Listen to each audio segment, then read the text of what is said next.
Pendant la nuit, alors que je dormais, mon mari est entré dans notre chambre, avec sa maîtresse. Regarde-toi maintenant. Comprends-tu enfin pourquoi j'avais besoin d'une vraie femme? M'a-t-il dit. Ils se sont moqués de moi alors que je me réveillais. J'ai pris quelques vêtements et je suis parti. J'ai seulement dit, à partir de demain, tu vas comprendre ce que tu as perdu. Il a ri de nouveau. Mais cette nuit-là, sans qu'il s'en rende compte, tout avait déjà commencé à changer. Bonjour, je m'appelle Zil.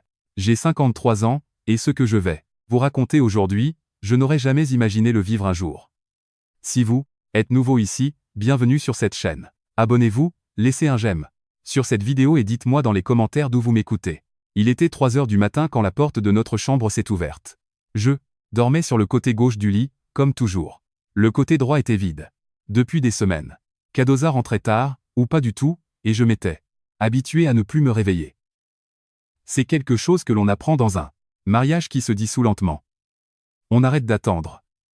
On arrête d'espérer. On finit par dormir au milieu du silence comme si ce silence était normal, comme s'il avait toujours été là. J'ai entendu des pas, 2 paires de pas. J'ai ouvert les yeux lentement. La lumière du couloir traversait la pièce comme une lame, et je l'ai vue. Elle était plus jeune, les cheveux lisses, portant un parfum trop fort pour cette heure de la nuit, avec un sourire qui ne cachait absolument rien. Elle n'essayait pas de se cacher. Elle était là comme quelqu'un, entrant dans sa propre maison. Et en une fraction de seconde, j'ai compris avec cette clarté brutale qui arrive parfois sans prévenir que cette femme était déjà venue dans cet appartement. Souvent, mais jamais quand j'étais là. Kadosa s'est approché du lit. Il m'a regardé avec ce regard que je ne connaissais que trop bien. Le regard de quelqu'un qui vous évalue et vous trouve insuffisante. Il semblait soulagé, comme si cette nuit était une libération, qu'il attendait depuis longtemps. Regarde-toi, a-t-il dit. Regarde-toi. Seulement, comme si ma simple existence était une insulte. Puis, avec ce sourire lent et cruel que je n'avais jamais vu aussi clairement qu'à cet instant, il a ajouté. Alors, tu comprends pourquoi j'avais besoin d'une vraie femme? La femme a ri. Pas un rire fort. Pire que cela, un rire contenu, complice. Le rire de quelqu'un qui partage une vieille plaisanterie. Un rire qui me disait qu'ils avaient déjà parlé de moi. Qu'ils s'étaient moqués de moi bien avant cette nuit. Que j'avais été le sujet de leur conversation, de leur moquerie. Peut être depuis des mois. Je suis resté immobile. Mon cœur battait fort. Si fort que j'entendais le sang pulser dans mes tempes, mais mon corps ne bougeait pas. 11 ans, mariage. 17 étages au-dessus des rues des bords du Danube à Budapest, là où le fleuve reflète les lumières de la ville comme si le monde était magnifique, alors que le mien s'effondrait dans le silence d'une chambre à coucher. Il a dit qu'il voulait la chambre et que je pouvais aller dormir ailleurs. Il l'a dit, comme on dit à quelqu'un de descendre du canapé, sans violence physique, mais avec quelque chose de pire. Une indifférence totale, absolue, définitive. La femme a dit quelque chose sur mes cheveux. Il a répondu quelque chose sur les cernes sous mes yeux. Il parlait de moi comme si je n'étais pas là, comme si j'étais déjà parti, comme si je n'existais plus, comme si j'avais déjà été effacé de cette vie que nous avions construite ensemble. Je me suis levé. Mes mains ne tremblaient pas. Ma voix n'a pas flanché. Je me suis déplacé dans la pièce avec une lenteur qui m'a surprise moi-même. J'ai ramassé un pantalon, un pull, le manteau de laine grise posé sur le fauteuil, tandis qu'il continuait à parler, à rire et à me regarder avec ce mélange de mépris et d'amusement que je n'oublierai jamais. J'ai ouvert le tiroir de ma table de chevet. Tout au fond, sous un mouchoir en soie soigneusement plié, se trouvait une petite clé USB noire. Petite, discrète. Je l'avais placée là 8 mois plus tôt, après une nuit où Kadosa avait trop bu lors d'un dîner d'entreprise et avait beaucoup trop parlé. Par instinct, j'avais enregistré la scène avec mon téléphone, comme une femme qui sent au plus profond d'elle-même qu'un jour, elle aura besoin de preuves sur ce qu'elle a vécu. Je l'ai glissé dans la poche de mon manteau. J'ai pris la petite valise que je gardais dans le placard, celle pour les voyages rapides avec quelques objets essentiels, car au fond, je savais que ce jour viendrait. Et je me suis dirigé vers la porte. À partir de demain, ai-je dit sans me retourner, tu vas comprendre ce que tu as perdu. Une seconde de silence, puis des rires. Il trouvait cela drôle, et elle aussi. J'ai fermé la porte de l'appartement avec précaution, sans la claquer, sans drame. Je suis descendu de 17 étages par l'ascenseur. Je suis sorti dans le froid de novembre, le vent me fouettait le visage sur les rives du Danube. Et, pour la première fois depuis des années, j'ai pris une grande inspiration. Une seule larme est tombée, une seule. Je l'ai laissée couler, car pendant que Kadosa riait avec cette femme dans cette chambre, pendant qu'il se moquait de mes rides, de mes cernes, de mes cheveux, de tout ce que j'étais, j'avais déjà, dans ma poche quelque chose qui allait tout changer. Quelque chose de petit, noir et silencieux. Et il ne le savait pas encore. Je suis arrivé chez Aletta à 4 heures du matin. Elle vivait à Obuda, dans un petit appartement chaleureux qui sentait le café et les vieux livres. Quand j'ai frappé à sa porte, elle a ouvert sans poser de questions.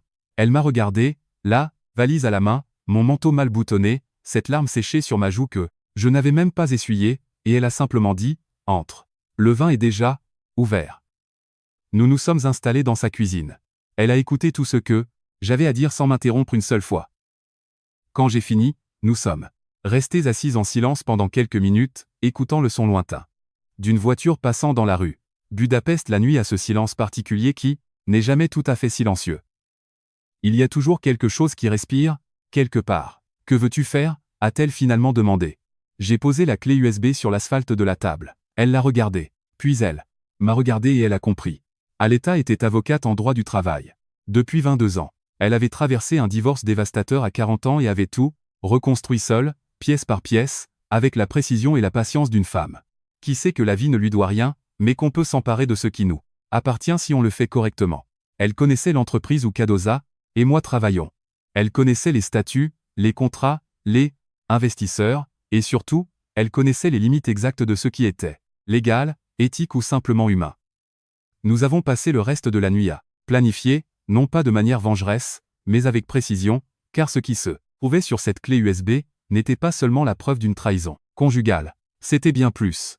Il y avait des enregistrements de réunions où Cardoza manipulait délibérément les chiffres pour cacher des pertes aux investisseurs. Il y avait des fichiers audio, où il humiliait ses subordonnés avec une cruauté clinique.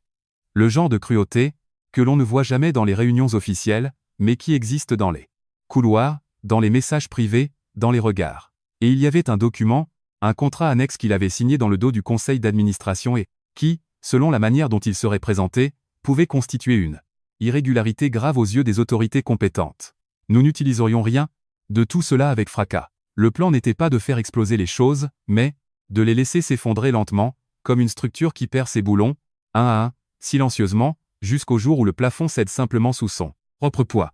Aletta a pris des notes pendant 2 heures. Des notes précises, organisées, avec des dates, des noms, des références juridiques que je ne comprenais pas entièrement, mais en lesquelles j'avais une confiance aveugle. À 6 heures du matin, nous avons bu le premier café de la journée, debout dans sa cuisine, alors que la lumière grise de novembre commençait à filtrer par la fenêtre. « Es-tu sûr de toi ?» a-t-elle demandé en posant sa tasse. « J'en suis sûr, depuis longtemps, » ai-je répondu. Je ne savais juste pas encore quoi faire de cette certitude. Elle a hoché la tête. Il y avait une chose que nous avions décidée dès le départ. Je n'allais pas disparaître. Je n'allais pas prendre de congé maladie, ni m'effacer de la vie professionnelle, ni laisser Cardoza occuper tout l'espace comme il en avait l'habitude. Au contraire, le lundi matin, je serais là, impeccable, exactement. Comme toujours, comme si de rien n'était. C'était la première étape du plan. Ne pas réagir, ne pas argumenter, ne pas revenir, mais ne pas disparaître non plus. Car Cardoza s'attendait à un effondrement. Il s'attendait au scandale, aux larmes, au déballage public, à ce genre de chaos émotionnel qui lui aurait donné le contrôle total de la situation. C'était toujours sa façon d'opérer, provoquer une réaction, puis gérer cette réaction à son avantage. Mais cette fois-ci, il n'y aurait pas de réaction. Il y aurait quelque chose de beaucoup plus difficile à gérer pour un homme comme lui. Le silence. J'ai dormi 3 heures sur le canapé d'Aletta. Un sommeil profond, étonnamment profond, comme celui de quelqu'un qui vient de déposer un poids porté pendant trop longtemps. Quand je me suis réveillé, la ville était déjà en mouvement. Les cafés ouvraient. Les gens descendaient dans le métro avec leurs manteaux et leurs écharpes, indifférents à tout ce qui se passait dans l'appartement des autres. Je me suis regardé longtemps dans le miroir de la salle de bain d'Aletta, les cernes dont il s'était moqué, les cheveux qu'il avait insultés, les rides qu'il avait mentionnées avec le détachement de quelqu'un cataloguant les défauts d'un objet d'occasion. Je me suis regardé longuement, pensant à la clé USB dans la poche de mon manteau posée sur la chaise du couloir. Ce petit objet noir qui contenait 11 ans de négligence, de mépris, de mensonges, et qui contenait aussi, sans que Cardoza ne le sache jamais, la preuve de tout ce qu'il était quand il pensait que personne ne regardait. Il avait passé 11 ans à me regarder sans me voir. Il avait commis une erreur fondamentale. Comme beaucoup d'hommes de son espèce, il avait confondu le silence d'une femme avec son absence. Il avait confondu ma patience avec ma faiblesse. Il avait regardé une femme qui observait, qui écoutait, qui se souvenait, et il n'avait vu qu'une femme qui ne comprenait rien. Il était sur le point de comprendre à quel point Il s'était trompé. Et le pire pour lui, c'est qu'il ne verrait rien venir. Le lundi matin, je suis entré au bureau à 8h55. Tailleur gris foncé, cheveux relevés, rouge à lèvres bordeaux discret, exactement comme n'importe quel autre jour. J'ai salué la réceptionniste par son prénom. J'ai pris un café dans le couloir. J'ai répondu à 2 emails debout avant même d'atteindre mon bureau. Rien d'extraordinaire, rien de différent. Une femme arrivant au travail un lundi matin comme elle l'avait toujours fait, sauf que plus rien n'était pareil. Mon bureau était au 38 étages, 2 étages au-dessous de celui de Cadoza. Pendant 11 ans, cette distance avait été la métaphore parfaite de notre mariage. Nous étions dans le même bâtiment, dans la même vie, mais toujours séparés par quelque chose d'invisible et d'insurmontable. Ce matin-là, en posant mon sac sur ma chaise et en allumant mon ordinateur, j'ai ressenti cette distance différemment. Non plus comme une blessure, mais comme un avantage. Cadoza est arrivé à 10h10. Je l'ai vu par la fenêtre de mon bureau. Il marchait dans le couloir avec cette assurance qu'il avait toujours eue, la démarche de celui qui sait qu'on le regarde et qui trouve cela normal. Puis ses yeux se sont posés sur moi à travers la vitre. J'ai vu l'instant précis où il a hésité. Une fraction de seconde, un battement de cœur. Ses yeux ont scanné mon visage, cherchant quelque chose. Des yeux bouffis, une posture affaissée, n'importe quel signe montrant qu'il avait gagné, qu'il avait eu raison, que la nuit de vendredi avait produit l'effet escompté. Il n'a rien trouvé. J'ai fait un léger signe de tête, comme on salue un collègue quelconque, et j'ai détourné les yeux vers mon écran. Il a continué sa route. Dans l'heure qui a suivi, il est passé devant mon bureau 2 fois sans s'arrêter, sans frapper. Juste ce passage lent, ce regard de côté, cette façon de vérifier sans avoir l'air de vérifier. Je connaissais ce comportement. C'était celui d'un homme essayant d'évaluer les dégâts qu'il avait causés et ne comprenant pas pourquoi il ne voyait rien. Je n'ai rien dit. Je n'ai rien fait. J'ai travaillé.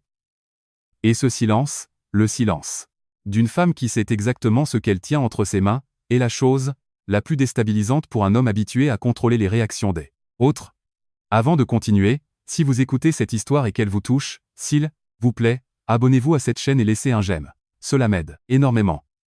Merci du fond du cœur. Le mardi, les premiers commentaires ont commencé à circuler. Discret, organique, comme cela arrive toujours quand on plante une graine au bon endroit, au bon moment, avec les bonnes mains. Une phrase que Cadoza avait prononcée lors d'une réunion privée. Une phrase sur un collègue dite avec ce mépris tranquille qu'il réservait aux gens qu'il jugeait inférieurs, et apparue anonymement dans un groupe WhatsApp du personnel. Personne ne savait d'où cela venait. Personne ne savait qui l'avait envoyé, mais tout le monde reconnaissait la voix.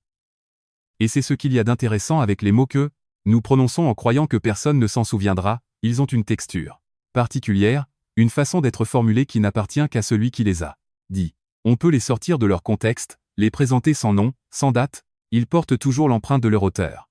Cadoza a convoqué une petite réunion d'équipe le mercredi. Rien d'officiel, juste un rassemblement informel dans la salle de conférence du 38 étage. J'étais présente. Il a parlé de cohésion, de confiance, de l'importance de la communication interne, de beaux mots vides prononcés avec ce sourire calibré, qu'il utilisait quand il voulait paraître accessible. Je l'ai écouté, sans expression. Autour de moi, j'observais les visages de mes collègues. Certains hochaient la tête mécaniquement, d'autres avaient ce regard légèrement fuyant. Des gens qui commencent à reconsidérer quelque chose qu'ils pensaient connaître. Ce n'était pas encore de la méfiance. C'était le début d'une remise en question. Et les questions, une fois posées, ne disparaissent pas facilement. Le jeudi, un clip audio a circulé. La voix de Cadoza dans ce qui semblait être une conversation privée avec un cadre supérieur, commentant les capacités intellectuelles de l'un des principaux partenaires de l'entreprise en des termes qui n'auraient jamais dû exister en dehors de sa propre tête. L'audio datait de plusieurs mois. Personne ne savait comment il avait été obtenu. Personne ne savait qui l'avait fait circuler. Il s'était propagé à travers les étages de l'entreprise en 48 heures avec la précision silencieuse d'une fuite de gaz, invisible, inodore, et dangereux précisément parce qu'on ne le voit pas venir. Cadoza a commencé à changer, pas de façon spectaculaire, mais subtilement. D'abord, un email plus sec que d'habitude. Une réunion annulée sans explication. Une réponse tardive là où il répondait toujours dans l'heure. Puis, progressivement, quelque chose de plus visible. Une irritabilité qui s'insinuait dans les conversations. Une façon de regarder les gens un peu trop longtemps, comme s'il essayait de lire sur leur visage s'il savait quelque chose qu'il ignorait. Il avait commencé à douter, et le doute, pour un homme qui a construit toute sa vie sur la certitude d'être intouchable, est une sensation qu'il ne sait pas gérer car il n'y a jamais été confronté. Il avait toujours été celui qui instaurait le doute chez les autres, jamais celui qui le subissait. Moi, pendant ce temps, je continuais à travailler. Je livrais mes projets à temps. Je parlais à mes équipes avec clarté.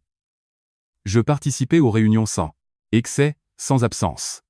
J'étais simplement là, stable, professionnelle, comme une femme dont la vie intérieure n'aurait subi aucun remous. Ce soir-là, Aletta m'a appelé. Courte, directe. Comment ça se passe? Exactement comme prévu, ai-je répondu. Un silence satisfait à l'autre bout du fil. Combien de temps? Avant la présentation aux investisseurs? 3 semaines. Bien, a-t-elle dit, alors nous avons le temps de préparer ce qui doit l'être. J'ai raccroché et je suis resté un moment à la fenêtre de la chambre qu'Aletta m'avait prêtée, regardant les toits d'Obuda sous la fine pluie de novembre. Quelque part au bord du Danube, Kadosa était dans notre appartement avec sa maîtresse, convaincue que j'étais brisé, convaincue que j'étais perdu, convaincue que le silence que j'opposais à sa cruauté n'était que le silence de quelqu'un qui n'a plus rien à dire. Il se trompait. C'était le silence de quelqu'un qui n'a plus besoin de rien dire, car dans 3 semaines, dans une salle de conférence au 40e étage, devant des hommes qui contrôlaient des millions de forains et qui attendaient la vérité de sa part, la vérité apparaîtrait toute seule sans que j'aie à prononcer un seul mot. Et j'attendais ce moment avec une patience que je ne me connaissais pas. Les 3 semaines qui ont suivi ont eu la texture particulière des périodes d'attente intense, ces moments où le temps semble à la fois trop lent et trop rapide, où chaque jour ressemble au précédent en surface, mais où quelque chose, en dessous, avance inexorablement vers un point de rupture. Je vivais chez Aletta. Ma valise était toujours la même, la petite, posée dans un coin de la chambre d'amis. Je n'avais pas essayé de récupérer mes affaires dans l'appartement des bords du Danube. Je n'avais pas appelé Kadosa. Je n'avais pas envoyé de message. Je n'avais pas envoyé d'huissier, consulté d'avocat ou fait le moindre geste qui aurait signalé que je préparais quoi que ce soit. Un silence prolongé et total de la part d'une femme que vous avez humiliée est une chose qu'un homme comme Kadosa ne sait pas interpréter. Il s'attendait à la tempête. Il a reçu un calme plat. Et pour quelqu'un qui a besoin de contrôler les réactions des autres pour se sentir en sécurité, un calme plat est bien plus déstabilisant que n'importe quelle explosion émotionnelle au bureau. Les choses continuaient à se détériorer pour lui lentement, imperceptiblement. Pour ceux qui ne savaient pas où regarder, mais de manière très lisible pour moi. Un deuxième clip audio avait circulé. Celui-ci était plus ancien, une conversation lors d'un déjeuner d'affaires 2 ans auparavant, dans laquelle Kadosa se moquait ouvertement de la stratégie financière de l'un des fonds, partenaire de l'entreprise en des termes qui révélaient autant de mépris qu'une réelle méconnaissance des enjeux. Les mots exacts importaient peu. Ce qui comptait, c'était le ton. Cette façon qu'il avait de parler des gens avec qui il allait ensuite sourire et serrer la main. Le lendemain matin, la maîtresse, qui travaillait au département financier, détail que Kadosa avait soigneusement caché à tout le monde, y compris à moi, pendant longtemps avait commencé à être moins présente dans les couloirs, moins disponible, moins souriante lors des réunions communes. Elle était jeune, mais elle n'était pas naïve. Elle voyait ce que tout le monde commençait à voir, que le sol sous les pieds de Kadosa n'était plus aussi solide qu'il n'y paraissait. Et les gens intelligents quittent un bâtiment dès qu'ils sentent les premières fissures dans les murs, bien avant que la structure ne s'effondre. Kadosa, pour sa part, a réagi exactement comme je l'avais anticipé, plus agressif, plus impulsif, plus arrogant. Il avait annulé 2 projets en cours, sans consultation, citant des raisons budgétaires qui ne résistaient pas à l'examen. Il avait envoyé un email à tout le département marketing, mon département, pour signaler des délais de livraison manqués, des délais qui n'existaient pas ou qui étaient si mineurs qu'ils n'auraient jamais justifié une communication formelle en temps normal. C'était une tentative de réaffirmer son autorité, de montrer qu'il était toujours là, toujours aux commandes, toujours capable de décider de ce qui était acceptable et de ce qui ne l'était pas. Mais la façon dont les gens ont réagi à cet email m'a dit tout ce que j'avais besoin de savoir sur l'état de sa crédibilité. Personne n'a répondu avec la rapidité habituelle. Les confirmations de lecture étaient retardées. Les réponses, quand elles arrivaient, étaient courtes, polies, sans chaleur. Le genre de réponse que l'on envoie quand on ne veut plus s'impliquer, mais qu'on n'est pas encore prêt à s'opposer ouvertement. La confiance, une fois qu'elle commence à s'éroder, ne peut pas être reconstruite avec des emails autoritaires. J'ai appelé Aletta ce soir-là. Il commence à se défendre, lui ai-je dit. Bien, a-t-elle répondu immédiatement.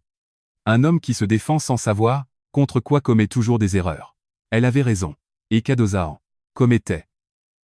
De petites erreurs d'abord, des formulations maladroites dans les emails internes, des décisions prises trop rapidement dans des réunions, où il aurait dû écouter davantage, puis une plus grosse. Il avait convoqué un directeur pour lui demander directement s'il était responsable des fuites circulant dans l'entreprise. Le directeur avait nié, bien sûr, mais le bruit de Cette conversation s'était répandue. Le fait que Cardoza cherche activement un coupable, un visage à mettre sur une menace qu'il ne comprenait pas, avait produit l'effet inverse de celui escompté. Plutôt que de rassurer, cette démarche avait confirmé qu'il y avait bien quelque chose qui circulait, que ce quelque chose venait de quelqu'un qui le connaissait bien, et que lui, qui se présentait toujours comme l'homme le plus informé de la pièce, ne savait pas d'où cela venait. Ses supérieurs, les membres du conseil d'administration, les représentants des principaux actionnaires avaient commencé à poser des questions, discrètement. Pour l'instant, des demandes de rapports supplémentaires, des vérifications, chiffres qui passaient normalement sans examen, des réunions de suivi, programmées sans raison apparente. Cardoza ne voyait pas encore l'image globale. Il voyait des pièces séparées, des incidents isolés, et il essayait de les relier selon une logique qui lui échappait car il regardait au mauvais endroit. Il ne pensait pas à moi, ou plutôt, il continuait à me sous-estimer. Il avait vu une femme sortir de sa chambre à 3 heures du matin avec une petite valise, et il avait vu quelqu'un de brisé. Il n'avait pas vu quelqu'un qui avait déjà tout planifié. Il n'avait pas vu quelqu'un portant dans la poche de son manteau la clé de tout ce qui allait suivre. 11 ans à me regarder sans me voir. 11 ans, à croire que mon silence était de la résignation. La présentation aux investisseurs avait lieu dans 4 jours. Aletta et moi avions tout préparé. Chaque détail avait été vérifié 2-3 fois. Nous savions comment le fichier serait introduit dans le système. Nous savions à quel moment précis de la présentation il apparaîtrait. Nous savions ce qu'il contenait, seconde par seconde. Et nous connaissions l'effet exact que chaque mot aurait sur les hommes assis autour de cette table. Ce soir-là, assise dans la cuisine, d'Aletta avec une tasse de tisane que je ne buvais pas, j'ai pensé à Cardoza dans notre appartement. J'ai pensé à la façon dont il se préparait pour cette présentation. Les diapositives révisées, le costume choisi, la rhétorique affinée. J'ai pensé à sa confiance, à cette certitude tranquille qu'il avait toujours eu d'être l'homme le plus intelligent de la pièce. Et j'ai pensé à que ce serait, dans 4 jours, de le voir enfin comprendre que cette certitude avait été sa plus grande faiblesse depuis le tout début. Le jour de la présentation était un jeudi de décembre. Budapest s'était réveillé avec ce froid humide qui s'accroche aux os, ce gris lourd et bas que le ciel de la ville pose sur les toits comme un couvercle en cette saison. Les rues d'Obuda étaient calmes à cette heure matinale. Les cafés à peine ouverts, les passants se dépêchant, les écharpes remontées jusqu'au menton. Il y avait quelque chose dans l'air ce matin-là. Ou peut-être était-ce moi. Ma façon de percevoir les choses, qui ressemblait à une retenue, comme si la ville elle-même retenait son souffle. Je me suis habillé chez Aletta avec un soin particulier. Un tailleur noir sobre sans fioritures, des talons bas discrets, mes cheveux lissés en arrière et retenus par une simple pince. Pas de bijoux voyants. Je voulais être invisible ce jour-là, ou du moins être perçu comme quelqu'un de si ordinairement professionnel que personne ne songerait à regarder dans ma direction quand viendrait le moment de regarder ailleurs. Aletta m'a regardé, boire mon café, debout dans sa cuisine. « Es-tu prête » a-t-elle demandé. « Je suis prête depuis novembre » ai-je répondu. Elle a souri. Un sourire court, concentré, le sourire d'une femme qui sait ce qu'elle a construit et qui fait confiance à la solidité de l'architecture. Nous nous sommes séparés devant le métro. Elle avait ses propres tâches à accomplir ce jour-là, des appels à passer, des documents à tenir prêts. Nous n'avions pas besoin de nous parler pendant la réunion. Tout ce qui devait être en place l'était déjà. Ce qu'il restait à faire ce jour-là n'était plus entre nos mains. C'était entre les mains de la vérité elle-même. La salle de conférence du 40e étage était la plus grande de l'entreprise, avec une vue sur le panorama du centre-ville de Pest, des boiseries sombres sur les murs, et une longue table en chêne pouvant accueillir 20 personnes. C'était une pièce conçue pour impressionner, pour dire aux gens qui y entraient, avant même qu'un mot ne soit prononcé, qu'ils se trouvaient dans un lieu de pouvoir, de sérieux et de solidité. Il y avait 5 investisseurs, 2 Hongrois, membres de longue date du conseil de surveillance, un Allemand représentant un fonds de Francfort dont la rigueur était connue dans tout le secteur, et 2 partenaires d'un fonds suisse, des hommes dans la soixantaine, habillés avec cette élégance sobre qui appartient aux gens qui n'ont plus rien à prouver, mais qui vérifient tout avec une précision méticuleuse. Des hommes qui n'aimaient pas les surprises. J'étais assise au milieu de la table, du côté gauche, avec 2 membres de mon équipe, marketing. Ma présence relevait du protocole. En tant que directrice marketing, j'étais attendue pour la partie sur la communication et le développement de la marque, rien d'inhabituel, rien qui puisse attirer l'attention.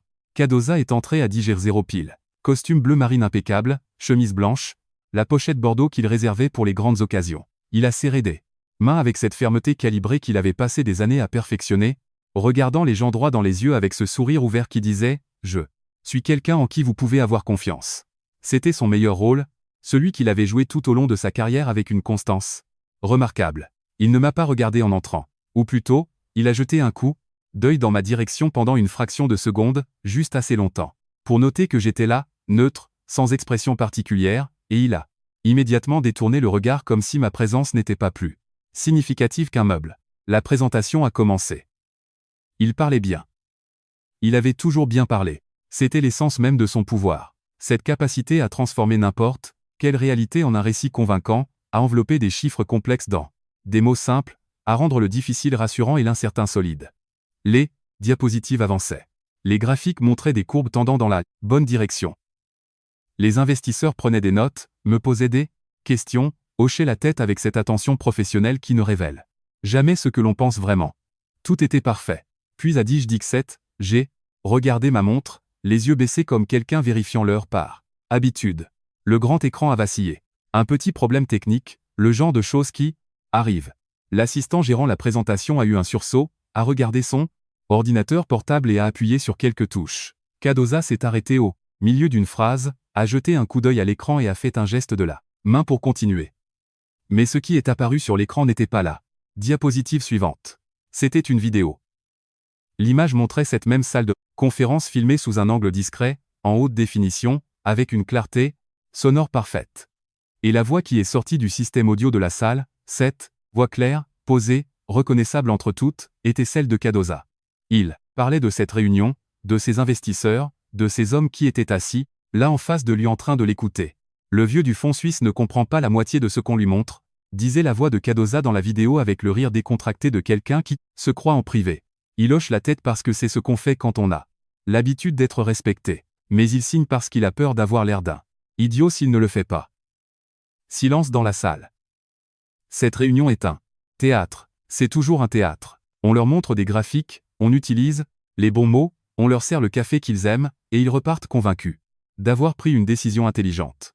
C'est un jeu d'apparence pour garder les gens contents. Silence absolu. Personne ne respirait.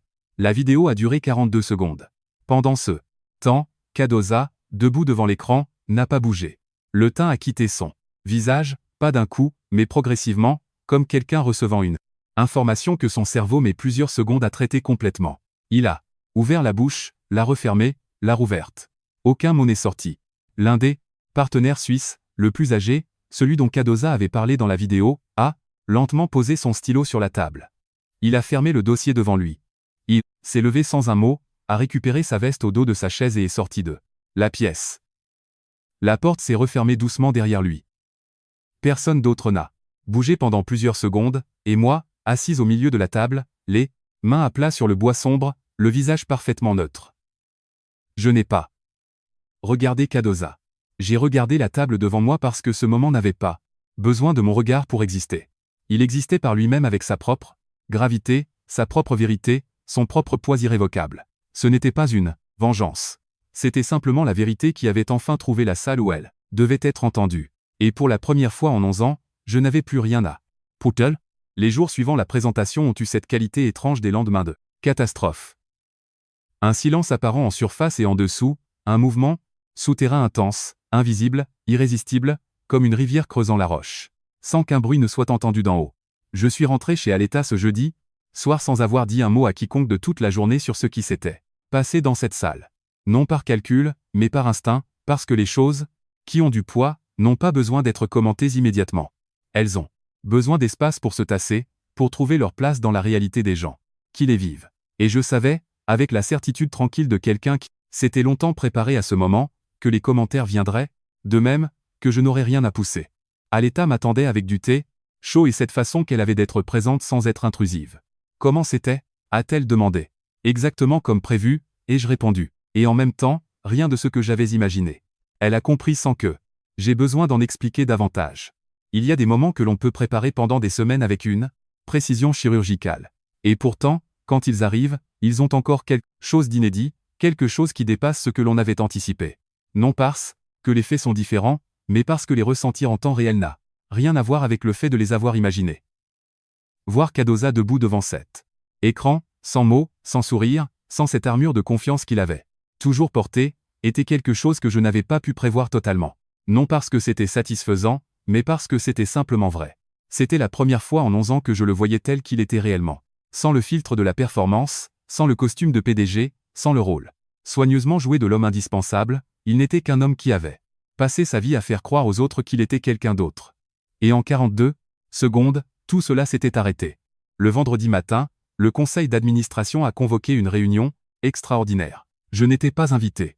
Elle était réservée aux membres du conseil et aux directeurs de premier rang, mais j'en savais assez parler. Mouvement dans les couloirs, par les visages des gens qui en sortaient, par le silence particulier qui régnait aux étages supérieurs tout au long de cette journée. Aletta avait transmis par les voies juridiques s'approprier les éléments du contrat annexe qu'elle avait identifié sur la clé USB. Elle l'avait fait en son nom propre en tant qu'avocate ayant connaissance de faits susceptibles de constituer une irrégularité, sans que mon nom n'apparaisse nulle part dans le processus. C'était important, non pas pour me protéger de manière cynique, mais parce que la vérité devait se suffire à elle-même sans que quiconque puisse la réduire à une affaire personnelle, à une épouse bafouée cherchant à nuire à son mari. Ce n'était pas une affaire personnelle. Enfin, si, c'était une affaire personnelle, mais c'était devenu quelque chose de plus grand que cela. Quelque chose qui concernait des gens qui ne me connaissaient pas, des collègues qui avaient travaillé sous les ordres de Cardoza pendant des années sans savoir exactement à quel genre d'homme ils avaient affaire, des investisseurs qui avaient placé leur confiance dans une entreprise en croyant que les hommes qui la dirigeaient méritaient cette confiance. Le lundi suivant, Cardoza a été convoqué par le président du conseil d'administration. Il n'est pas ressorti de cette réunion avec son emploi. La décision de le révoquer a été présentée comme une mesure de précaution en attendant les résultats de l'enquête interne. Les termes exacts ont été communiqués aux équipes dans un email sobre, 2 paragraphes sans explication, détaillés. C'est ainsi que cela se passe dans ces milieux, sans fanfare, sans déclaration dramatique, avec une économie de mots qui est en réalité la forme la plus radicale de condamnation. Cardoza a quitté le bâtiment avec une boîte en carton. Quelqu'un me l'a dit, je n'étais pas là pour le voir. Je n'avais pas voulu être là pour voir ça. Ce n'était pas ce que je cherchais. Je ne cherchais pas à le voir humilié publiquement. Je n'avais jamais voulu cela. Ce que j'avais voulu depuis cette nuit de novembre où je m'étais levé de ce lit avec un calme que je ne comprenais pas encore tout à fait, c'était simplement que la vérité existe quelque part en dehors de moi.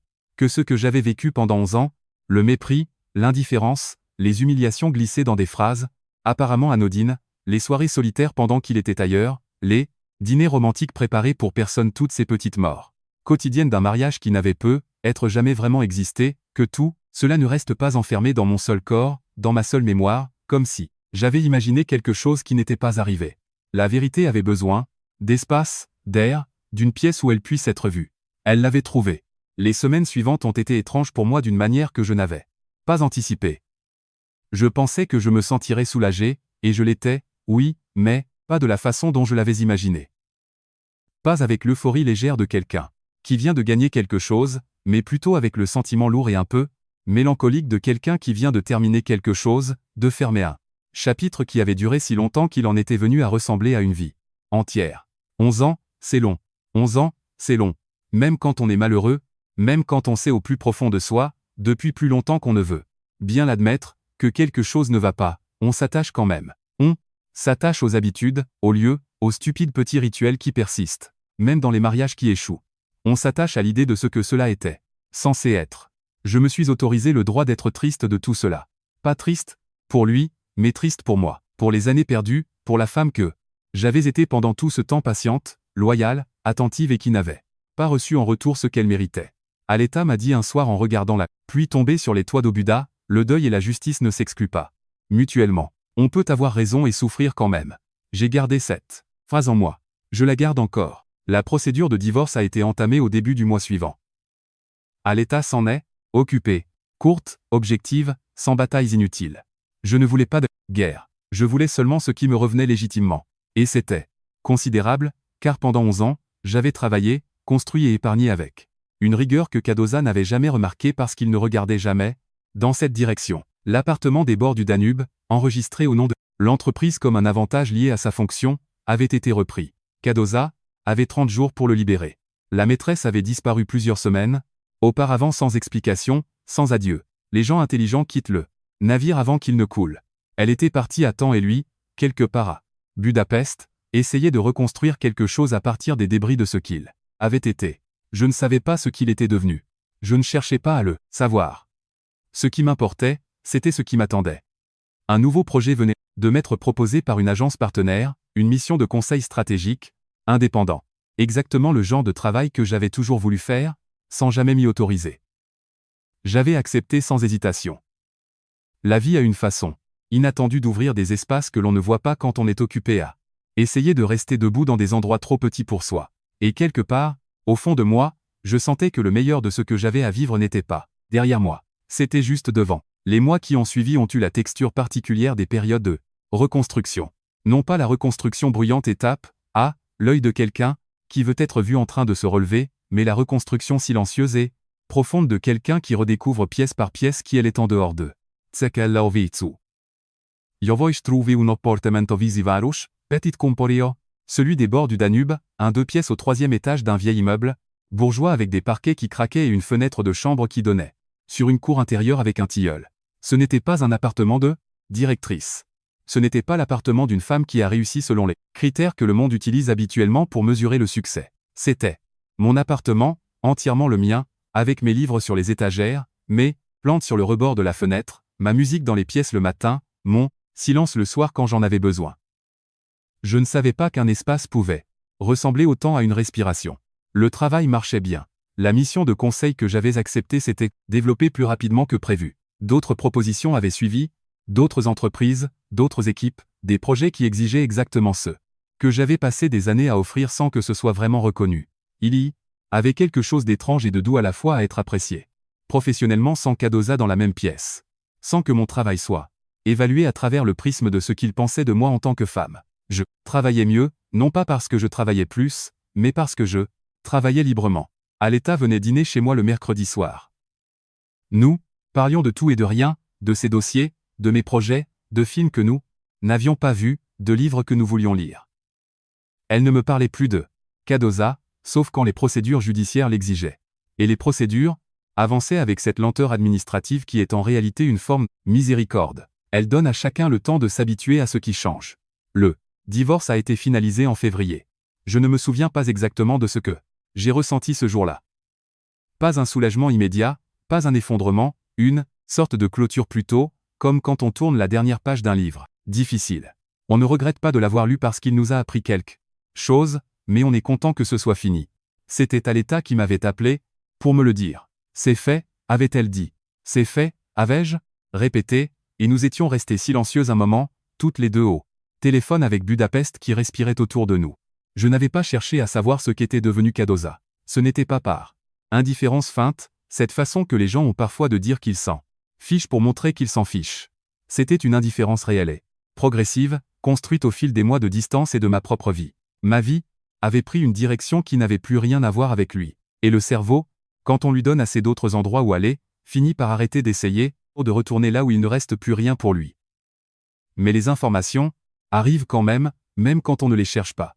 Un ancien collègue avait mentionné en passant qu'il avait perdu l'appartement des bords du Danube à la date prévue, qu'il avait essayé de se repositionner dans le secteur comme consultant indépendant, mais que son nom portait désormais quelque chose que les gens de ce milieu perçoivent immédiatement sans qu'il soit besoin de le dire.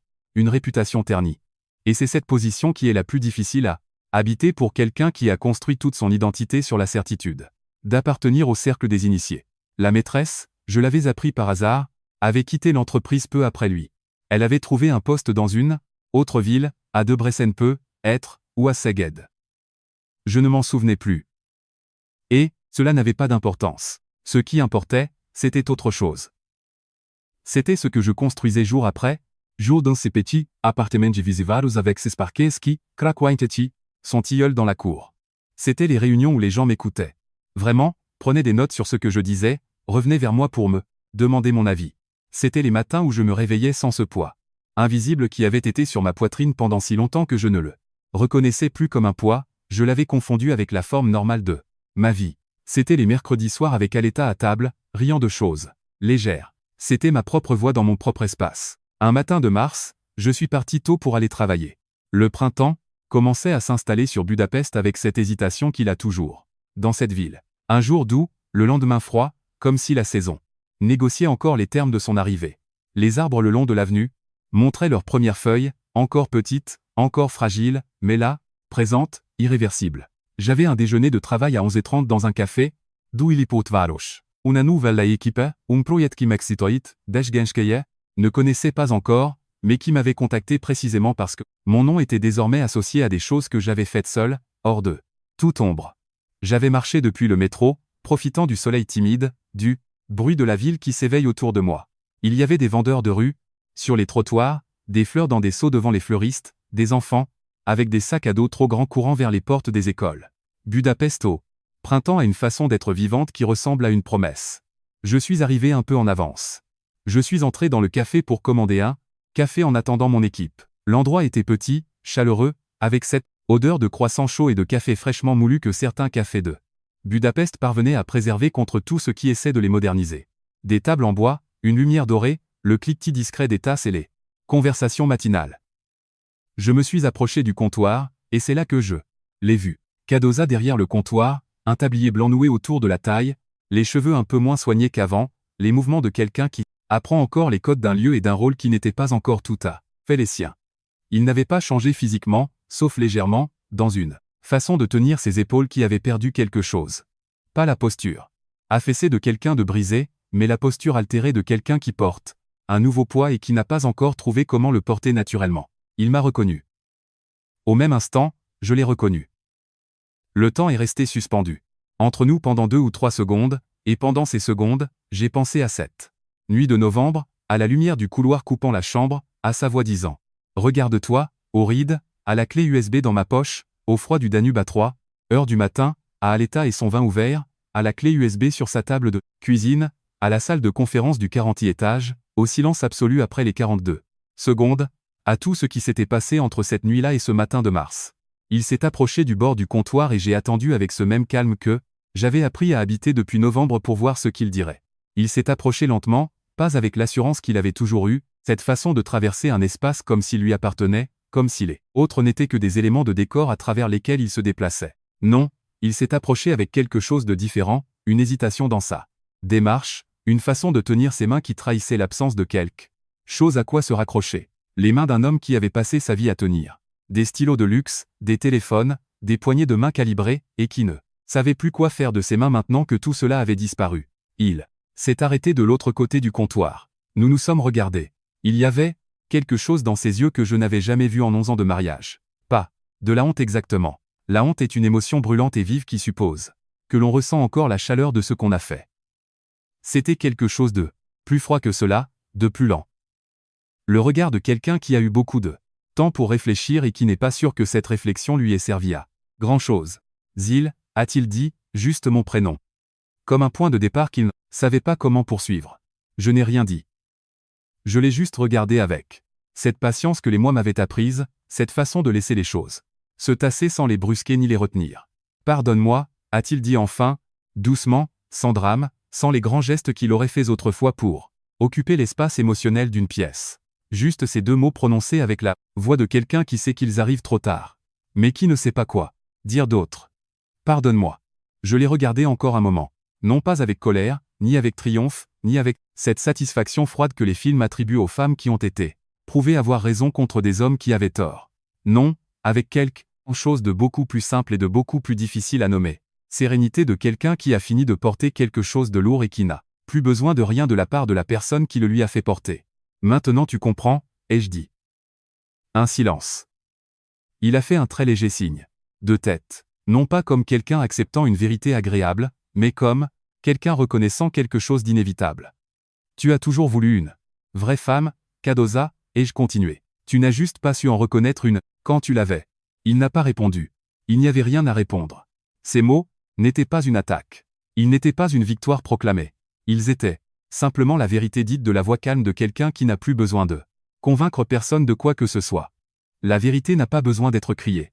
Elle n'a pas besoin de témoins. Elle existe indépendamment de celui qui la reçoit et de la façon dont il choisit de la recevoir.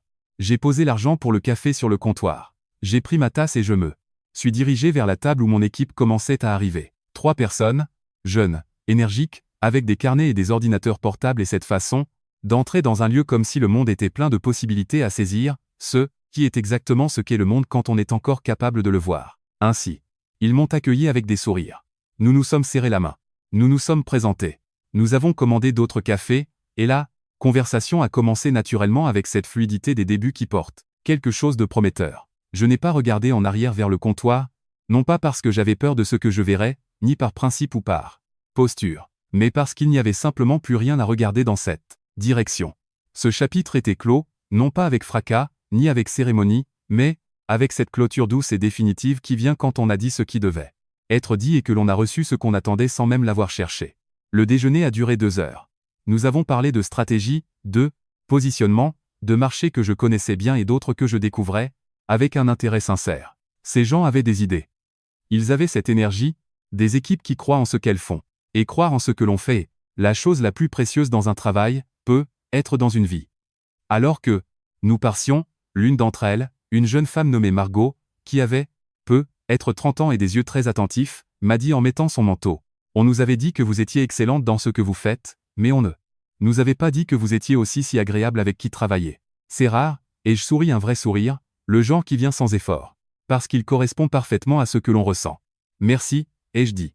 On apprend avec le temps à ne travailler qu'avec des gens que l'on respecte. Cela change tout. Elle a hoché la tête comme si elle notait quelque chose pour plus tard. Nous nous sommes séparés devant le café. Le soleil de mars était sorti pendant le déjeuner. Ce soleil de printemps léger et précis à Budapest, qui ne dure jamais très longtemps, mais qui, tant qu'il est là, donne à toute une qualité douce et claire. J'ai marché jusqu'au métro sans me presser. Les arbres de l'avenue avaient leur première feuille. Les cafés en terrasse commençaient à sortir leurs chaises.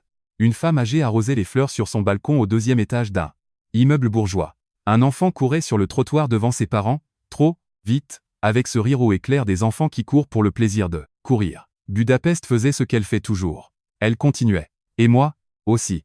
Il y a quelque chose que j'ai mis longtemps à comprendre après tout ce qui s'est passé. Pendant longtemps, lors des nuits difficiles chez Aletta, pendant les procédures judiciaires, pendant les moments où le deuil arrivait. Sans prévenir comme il le fait toujours, même quand on a eu raison, même quand on sait que partir était la seule chose possible pendant tout ce temps, je me suis parfois demandé si j'avais bien agi. Si utiliser ce qui était sur cette clé était juste, si laisser la vérité émerger de cette façon était légitime. Et, chaque fois, je revenais à la même réponse. Je n'avais rien inventé. Je n'avais rien exagéré. Je n'avais rien fabriqué pour blesser quelqu'un. J'avais simplement conservé précieusement ce qui existait déjà. Ce que Cardoza avait dit, il l'avait dit. Ce qu'il avait fait, il l'avait fait. Ce qu'il était, il l'était. Non parce que je l'avais décidé, mais parce que c'est ce qu'il avait choisi d'être chaque jour pendant des années, croyant que personne ne regardait. Vraiment. Je n'avais pas détruit sa vie. Je n'en avais pas eu besoin. J'avais simplement montré au monde qui il était quand il pensait que personne ne regardait, et le monde avait fait le reste. Ce soir-là, je suis retourné dans mon appartement de Visivaros à l'heure où la lumière de Mars commence à dorer les façades des immeubles et à rendre tout un peu plus beau que ce n'est. J'ai posé mon sac, allumé la lampe du salon, mis un peu de musique, quelque chose de doux, d'instrumental, le genre de musique qui occupe l'espace sans le remplir. Je me suis assise près de la fenêtre. Le tilleul dans la cour commençait lui aussi à bourgeonner. Quelques feuilles. Encore petites, encore hésitantes, mais là, vivantes, irrémédiablement vivantes. J'avais 53 ans et pour la première fois depuis très longtemps, être depuis plus longtemps que je ne voulais me l'admettre, je regardais devant moi sans peur, sans ce poids invisible qui avait été là pendant si longtemps. Je l'avais confondu avec ma propre nature, sans rien attendre d'un homme qui ne serait jamais capable de me le donner. Juste moi, mon appartement, mon tilleul, ma musique, ma vie, entièrement la mienne. Et c'était, je le comprenais maintenant, avec une clarté qui n'était plus amère du tout, exactement suffisant. C'était fait bien plus que suffisant. C'était tout.